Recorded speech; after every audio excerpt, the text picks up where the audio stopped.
हस्तिनापुर नरेश धृतराष्ट्र जन्म से अंध थे।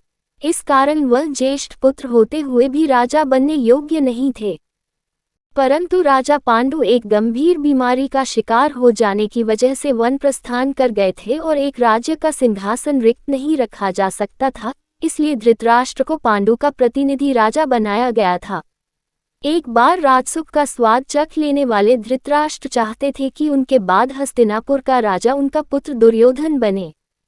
इसी लालसा में उन्होंने न्याय और अन्याय में तर्क करना छोड़ दिया और अपने पुत्र की हर एक ज्यादती को वह अनदेखा करके पांडु पुत्रों से पग पग पर अन्याय करते गए।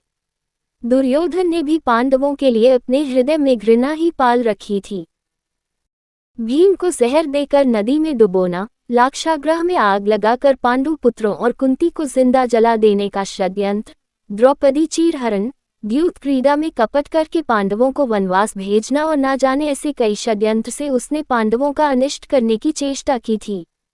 अंत में जब उनके पाप का घड़ा भर गया, तब धर्म युद्ध हुआ और उस महायुद्ध में लालची धृतराष्ट्र के 100 पुत्र मृत्यु को प्राप्त हुए।